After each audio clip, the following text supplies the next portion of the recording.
The morning sun had just started to rise over the city, painting the streets with a golden glow. Oliver adjusted the straps of his backpack, filled with sandwiches, bottles of water, and a few blankets he had gathered the night before. It was his day off, and instead of lounging at home, he had decided to spend the day doing something meaningful, spreading kindness on the streets.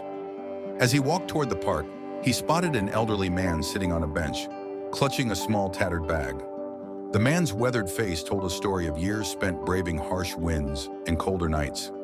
Oliver approached with a warm smile. "Good morning, sir," he said gently. "Would you like a sandwich and some water?" The man looked up, startled, his eyes narrowing in suspicion before softening at Oliver's kind demeanor. "Are you sure?" he asked, his voice rough from disuse. "Of course," Oliver replied, handing him the items. "Take care of yourself, all right?"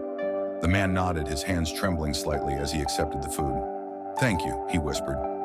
As Oliver walked away, he felt a lightness in his chest.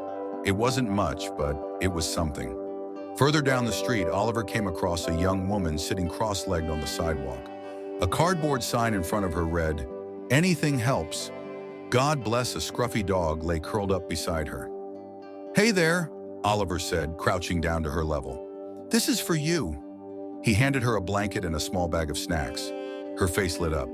"Thank you. It's been a cold week," she said, unfolding the blanket and wrapping it around herself. "What's your dog's name?" Oliver asked, reaching out to pet the animal. "Buddy," she replied with a smile. "He's my rock." Oliver reached into his backpack and pulled out a small pack of dog treats. "This is for Buddy."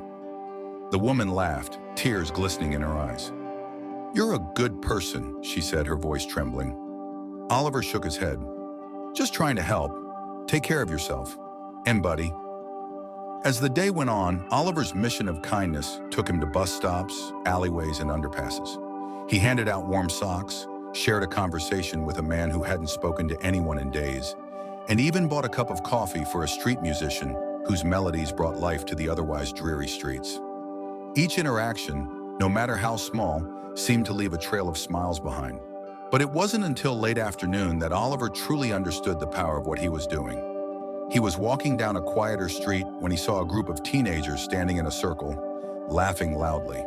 In the center, a man with a torn jacket was trying to shuffle away, looking visibly uncomfortable. "Hey!" Oliver called out, his voice firm but calm. "What's going on here?" The teenagers looked at him, startled. One of them muttered, "Nothing, man," before they all shuffled away. Oliver approached the man, who looked shaken. "Are you okay?" he asked. The man nodded hesitantly,